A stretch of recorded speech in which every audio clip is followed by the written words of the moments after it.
Lalu kemudian hari berganti, musim berubah, kita pun sibuk dengan berbagai macam aktivitas. Ternyata tak sengaja, tak terasa, setahun sudah berlalu. Tepat pada hari ini, setahun. Yang mengingatkan kita Facebook. Dari posting-posting sudah setahun yang lalu. Jadi banyak hal-hal terlupakan oleh kita tapi diingatkan oleh orang lain. Akhirnya sebenarnya cerita ini mau diulang, momen itu untuk membangkitkan semangat, untuk mengulang lagi. Yang waktu itu hanya beberapa orang saja yang punya semangat luar biasa, tapi hari ini Masya Allah melimpah ruah. Bahwa kita meminimalisir kegiatan kita sejak beberapa bulan yang lalu itu pasti. Karena saya sendiri melockdown diri saya lebih dari sekedar PSBB. Dari sejak pulang dari Solo bulan Maret, 16 Maret tepatnya, April, Mei, Juni, Juli, Agustus, September, 6 bulan hanya online saja semuanya. Yang offline makan sama tidur, lain online. Tapi akhirnya rupanya hari ini kita berkumpul tetap dengan protokol kesehatan, pakai masker, jaga jarak, cuci tangan, hand sanitizer, kemudian cek suhu badan, yang agak demam-demam supaya segera pulang. Tapi akhirnya kita tetap bisa bersama. Apa pelajaran yang penting dapat kita ambil? Bahwa sebenarnya banyak orang baik. Saya akan sampaikan tausiah singkat ini sampai pukul 6:08. Kenapa 6:08? Karena 6:08 itu waktu maghrib di kota Batam. Mudah cara menghitung untuk sholat sunat isyraq. Waktu maghrib maka itu 6:08, berarti jam 6:08 subuh kita sudah bisa sholat sunat isyraq.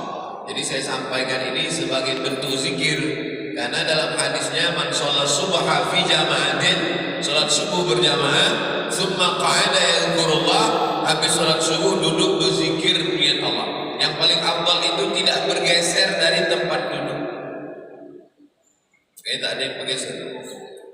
Tidak bergeser dari tempat duduk hatta tatlu'as syams, sampai terbit matahari. Lewatkan 12 menit. Susah kita menghitungnya kapan terbit matahari, lewat 12 menit. Makanya mudah saja tadi saya tanya jam berapa maghrib? 6:08. Maka jam 6:08 nanti kita akan selesai berdoa, kita semuanya sholat sunat isyraq. Bagi yang pakai usolli sunnatal isyraq rakaataini lillahi ta'ala. Pahalanya kanat lahu ka ajri hajjatin wa umrah. Dapat pahala macam pahala haji dan umrah, tamah, sempurna. Hadis riwayat At-Tirmidzi, statusnya hadisun hasan. Bagi yang wuduknya batal, silakan boleh mengulang wuduk, tajdid wuduk lagi, dan kita akan sholat, baru kemudian kita lanjutkan kegiatan kita berikutnya. Jadi tidak ada yang negatif, semuanya positif. Sebelum masuk masjid, wuduk dulu, cuci tangan. Kalau kita diajarkan cuci tangan, kita lebih daripada cuci tangan. Basuh muka, basuh tangan. Kalau protokol COVID mengajarkan cuci tangan, tapak tangan saja, hand sanitizer, kita sampai ke siku bahkan. Bagi yang baru hijrah, ada mungkin belum belajar wuduk sampai ke ketiak dibasuh. Lalu kemudian kita mengusap kepala sampai ke telinga, kaki sampai mata kaki. Jadi jangan ajarkan kita tentang menjaga kebersihan, karena memang agama kita ini mengajarkan at-tahuru syatrul iman, kesucian itu setengah daripada iman.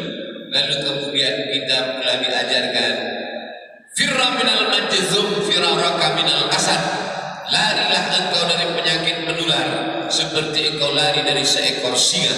Wabah penyakit menular itu tak nampak dia. Maka Nabi misalkan, Nabi buat perumpamaan seperti yang nampak. Apa wabah, bencana, musibah yang paling ditakuti orang? Asad artinya singa, pakai alif, asad singa. Hasad pakai ha, dengki. Asad singa. Sebagaimana engkau lari dari seekor singa, begitulah engkau lari dari wabah, termasuklah wabah COVID-19 ini. Jadi kalau ada orang menantang-nantang, tak ada itu COVID itu. Kalau memang ada, mana dia? Tak usah dilawan, diam saja. Ini orang agak kurang akal, bawa aja ke kebun binatang masukkan ke kandang singa. Karena Nabi mengatakan firra minal majzum firaraka minal asad, lari engkau dari penyakit menular seperti engkau lari dari seekor singa. Tapi aktivitas kita alhamdulillah tetap berlanjut. Berawal dari biasa-biasa saja, hanya beberapa orang anak muda menyebut ustaz di penginapan, lalu kemudian membawa ke masjid, dari masjid membawa ke tempat sarapan lontong, sarapan pagi.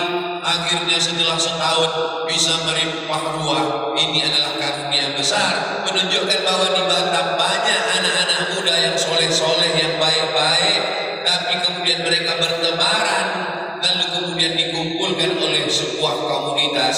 Akhirnya jadilah Bikers Subuhan Batam. Tahun yang pertama, baru tahun pertamanya di tengah wabah COVID-19 bisa sebanyak ini. Bagaimanakah agaknya tahun kedua nanti? Tak tahu kita gimana. Jadi bahwa di sana ada KNPI, lalu kemudian di sana ada Bikers Subuhan. Komunitas-komunitas ini tidak dibenturkan, tidak menjadi ajang perkelahian persaingan, tapi justru dia menjadi wa ta'awanu 'alal birri wat taqwa wa la ta'awanu 'alal itsmi wal 'udwan. Dan memang kita tidak disuruh untuk sendiri, tapi disuruh berkomunitas. Idza jaa nasrullahi wal fath. Kalau sudah datang pertolongan Allah dulu datang, wal fath baru kemenangan, jangan dibalik.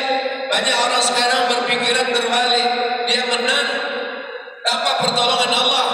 Tidak begitu bunyi ayatnya. Idza jaa nasrullah, pertolongan Allah. Setelah pertolongan Allah datang baru wal fath. Dan orang Indonesia sadar itu. Makanya di preambul pembukaan Undang-Undang Dasar 1945 itu dulu disebutkan atas berkat rahmat Allah yang maha kuasa dan keinginan luhur bangsa Indonesia. Dengan ini bangsa Indonesia menyatakan kemerdekaannya. Maka kita merdeka atas berkat rahmat Allah. Begitu juga dengan Bikers Subuhan ini, bisa 1 tahun berlanjut dengan berbagai macam kegiatannya.